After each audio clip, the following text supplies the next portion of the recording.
Today, we're diving into a wild weather story from the Canadian prairies. In the summer of 2025, two massive storms struck the small towns of Brooks, Alberta, and rural areas near Saskatoon, Saskatchewan, leaving behind a trail of destruction but also showcasing incredible community strength. Let's break it down. It's a warm summer afternoon, the kind where you're sipping lemonade and enjoying the sunshine. But in Brooks, Alberta, things took a dramatic turn around 4:45 p.m. Massive cumulonimbus clouds, those are the big, towering ones that scream trouble, started piling up southwest of town.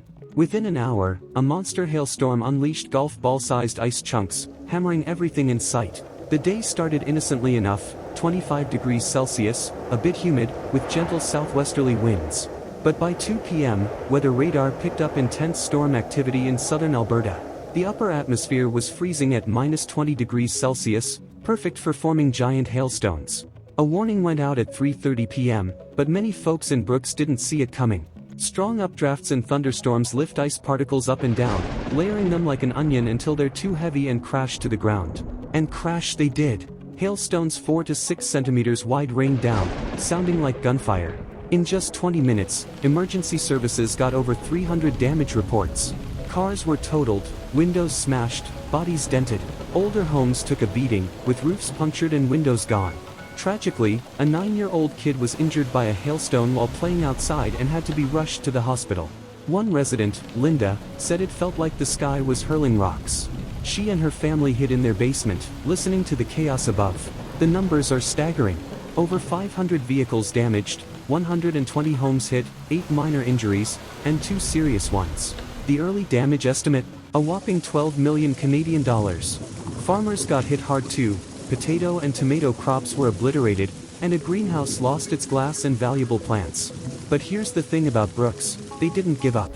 Firefighters and paramedics jumped into action. Community centers became shelters, offering food and a safe place to stay. Neighbors cleared debris, boarded up windows, and helped the elderly. On social media, #BrooksStrong became a rallying cry for resilience. The Alberta government stepped up, promising emergency aid. Experts, like meteorologist Evan Mallister from the University of Calgary, explained that these storms are powered by extreme temperature differences. And here's the kicker, climate change might make these events more common. Brooks is already planning ahead with cash for repairs, better warning systems, storm shelters, and even hail-resistant building incentives. Meanwhile, across the border in Saskatchewan, another storm was brewing. On the same day, central Saskatchewan hit 28 degrees Celsius with high humidity and dropping pressure. By 2 p.m., radar spotted a supercell thunderstorm southwest of Saskatoon. This wasn't just any storm, it had the potential for tornadoes. At 4:30 p.m., Environment Canada issued a severe thunderstorm and tornado warning.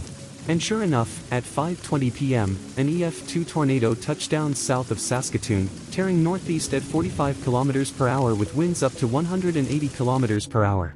It ripped through wheat fields, toppled power lines, and damaged over 80 homes in rural Vanscoy and Clavet.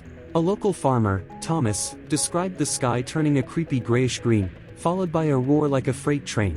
He and his family barely made it to their basement. The tornado wrecked 120 buildings, including an elementary school that lost its roof. 3 people were seriously injured by debris, and dozens more had minor injuries. Power was out for 15,000 homes, and highways were shut down due to flooding and fallen trees. The agricultural losses were brutal: wheat, canola, and barley fields destroyed, livestock lost, and an estimated 25 million Canadian dollars in damages. The storm also caused soil erosion and polluted rivers with runoff.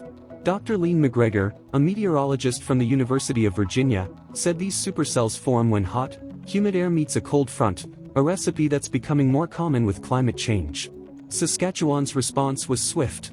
Search and rescue teams, firefighters, and paramedics were deployed. Shelters opened in Saskatoon and Warman, providing essentials.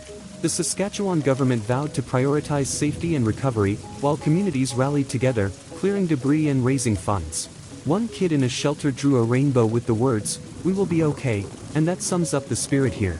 These storms were a wake-up call, but the resilience of Brooks and Saskatchewan is what stands out. From neighbors helping neighbors to governments stepping up, these communities are rebuilding stronger. Climate change is making these extreme weather events more frequent, so adaptation, like better infrastructure and early warnings, is key. What do you think? Have you experienced a crazy storm like this? Drop a comment below and let us know. If you found this video helpful, give it a thumbs up, subscribe, and hit that bell for more weather stories. Thanks for watching, and we'll see you in the next one.